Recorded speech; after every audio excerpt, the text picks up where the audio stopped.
matin, bienvenue à la matinale. On est ensemble avec Stéphane Kéry. Merci d'être là, connecté si fidèlement.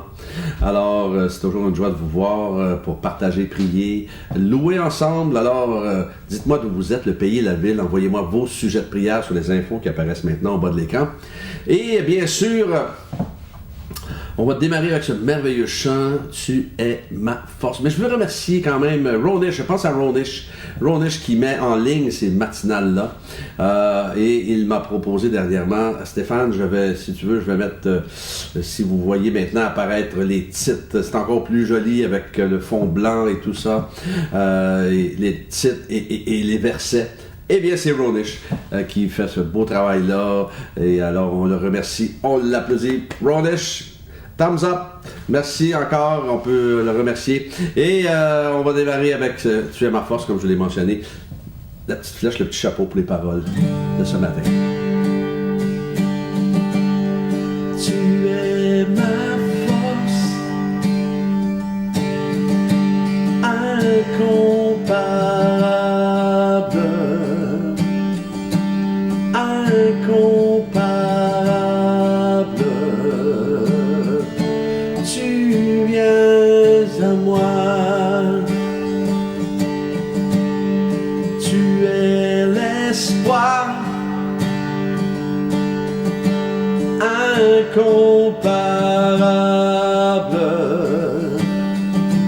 incomparable. Tu viens à moi dans l'abondance de ta grâce, par la puissance de ton nom. Tu me relèves, tu me relèves, amour divin, inébranlable, intarissable.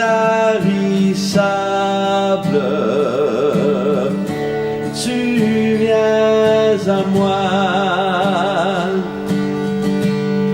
dans l'abondance de ta grâce, par la puissance de ton nom. Tu me relèves, tu me relèves, oh oui, dans l'abondance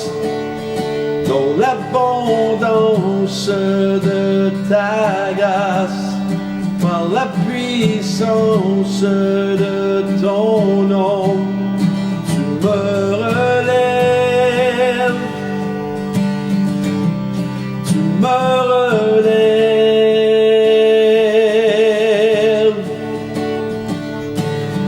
ta bonté, Seigneur, s'élève jusqu'aux cieux. Ta fidélité atteint les nuées. Ta bonté, Seigneur, s'élève jusqu'aux cieux. Ta fidélité atteint les nuées.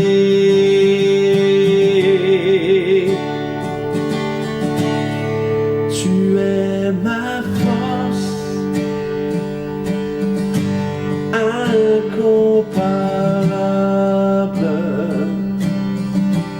incomparable.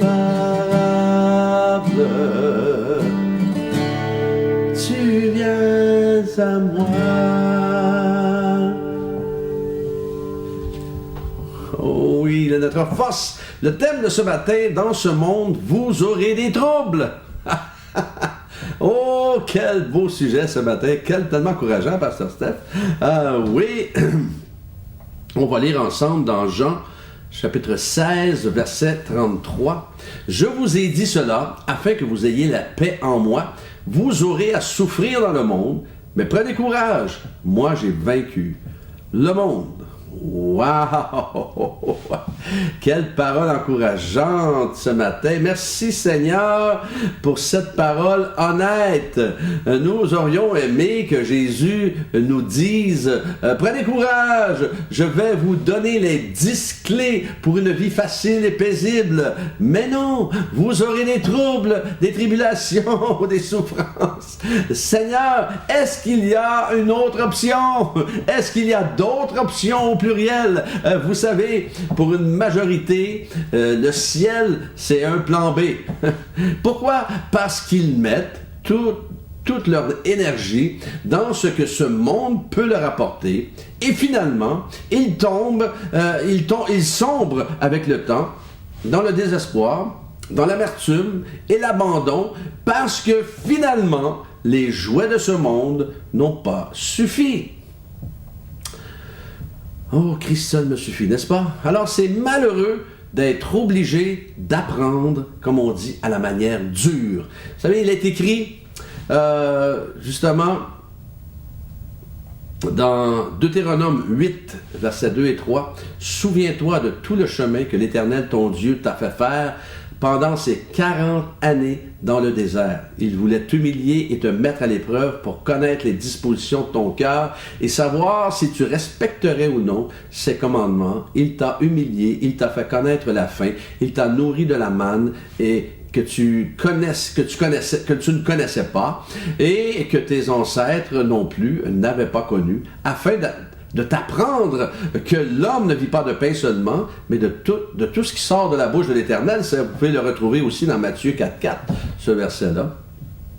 Alors, c'est triste de constater qu'il y a des personnes qui ont connu Jésus et qui, par leur choix, décident d'entreprendre inutilement une vie chrétienne désertique, alors que Dieu les a destinés à la victoire par la vie de son Fils. Alors, vous savez, le peuple d'Israël, il a tourné 40 ans dans le désert, alors qu'il aurait dû prendre 14 jours. On dit même qu'un chameau aveugle aurait pu trouver le chemin. Alors, imaginez. Mais ça a pris 40 ans avant que ça puisse rentrer là et là. Alors, vous savez, John Eldridge, c'est pas obligé de prendre 40 ans pour vous et moi, par contre. Alors, John Eldridge disait, « Dieu doit nous enlever le ciel que nous nous sommes fabriqués, sinon il va devenir un enfer. Beaucoup désirent vivre le ciel sur la terre, et évidemment, il y en a plus que nous le pensons, des gens qui vivent le ciel sur la terre. Il y a des personnes tellement riches et fortunées sur cette planète qu'il n'y a rien qu'ils ne peuvent pas se permettre. Alors, et j'ai déjà entendu, et ça c'est du véridique, j'ai déjà entendu un de mes amis, il bossait aux États-Unis pour un milliardaire, et l'homme et son épouse avaient chacun leur jet privé, ils avaient chacune leur propre société, et les parents avaient mentionné justement à mon ami, vous savez, écoute, on est tellement fiers de notre fille parce qu'elle a été raisonnable cette année pour la journée de sa graduation parce qu'elle a seulement dépensé 50 000 $ US.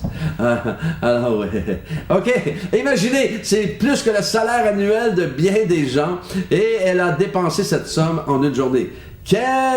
Alors, c'est tellement raisonnable. Alors, mais pensez-y, si le ciel lui était fermé demain, quelle importance? Quelle importance tout ça? Quelle importance? Ça n'a pas d'importance. Les gens qui doivent quitter l'Ukraine, qui ont tout perdu, qui doivent laisser voiture, maison, famille, est-ce que l'argent a de l'importance? Est-ce que tout ça a de l'importance? À quoi bon tout ça? Pourquoi gagner le monde si je perds mon âme? On connaît tous ce texte-là. Vous savez, cette vie qui passe tellement rapidement, s'ils ne font pas attention et ils veulent absolument vivre leur ciel sur la terre sans se soucier de Dieu, eh bien, la vie va leur glisser entre les mains et ils devront passer, malheureusement, l'éternité dans une autre partie de l'éternité qui s'appelle les tourments. Alors, c'est tourmenté pour l'éternité. Moi, je n'aimerais pas ça. Alors, puis on ne veut pas souhaiter ça à notre pire ennemi. Alors, c'est pour ça qu'il faut prier. Il faut aligner notre cœur avec celui de Dieu et prier pour ces gens-là. Mais si on veut, comprenez, on ne peut pas vivre dans ce monde sans avoir de problèmes, sans avoir de troubles. C'est comme ça. Je vous l'ai déjà dit. Si on veut être chrétien, c'est comme décider d'être un boxeur. Hein? On rentre dans l'arène et on risque de recevoir un coup de poing, hein, sur la margoulette. Alors c'est ça la vie chrétienne parfois. On reçoit des coups, des fois justifiés et parfois injustifiés. Souvent injustifiés. Mais c'est comme ça, c'est la vie. Alors, oui, mais si on se tient sous l'aile du Très-Haut, ça va bien se passer. Et n'oubliez pas, ne prenez rien de personnel. Laissez Dieu être le juge de tout. Alors, on va prier, si vous voulez bien, ce matin. Alléluia. Merci pour Junie. Alors qu'elle doit faire un choix, Seigneur, pour un partenaire de vie. Seigneur, nous prions que ce soit un homme selon ton cœur. Un homme qui va déclarer « Je vais aimer Jésus avant... » Jésus va prendre la première place avant n'importe qui d'autre. Merci Seigneur Dieu de donner à Junie, Seigneur, ce que son cœur désire, afin qu'elle soit heureuse et qu'elle vive, Seigneur, une vie de couple avec une personne avec qui elle va pouvoir partager sa foi. Bénis-la, Seigneur. Merci pour les couples. Merci, Seigneur, de les bénir. Merci, Seigneur, de les protéger, de les garder, de mettre un rideau de feu autour d'eux, Seigneur, et que les couples, Seigneur, puissent prendre cette habitude de prier ensemble. Tellement de puissance dans la prière, Seigneur. Merci. Merci pour, nous prions pour les aînés, personnes âgées, Seigneur, afin que tu les protèges, que tu les gardes, et afin que nous puissions les honorer, en prendre soin. Garde-les, bénis-les, comble-les, Seigneur. Merci pour l'Ukraine. Pose ta main, Seigneur, sur ce pays encore une fois. Mets un terme à cette guerre complètement ridicule et inutile, Seigneur, où il y a tellement de vies perdues inutilement. Merci pour ta fidélité pour ce pays. Merci pour, Seigneur, les problèmes de santé mentale qui se démultiplient, Seigneur, à cause de cette pandémie. Alors merci d'agir puissamment chez nos jeunes hommes et nos jeunes femmes. Révèle-toi. Bénis-les, comble-les. Merci, Seigneur, pour ta fidélité envers chacun d'eux, chacune d'elles. Et merci pour mes frères et sœurs connectés ce matin, afin de les guider, dirige leurs pas. Et qu'ils puissent, Seigneur, s'en remettre à toi. Même dans les moments de tempête, Seigneur, ma prière est qu'ils puissent regarder à toi et te laisser tracer le chemin et frayer un chemin, Seigneur, pour eux. Amen. Dans l'abondance de ta grâce, par la puissance de ton nom, tu me relèves, tu me relèves, tu es ma force incomparable,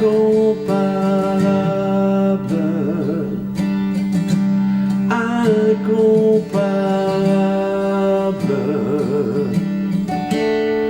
tu viens à moi.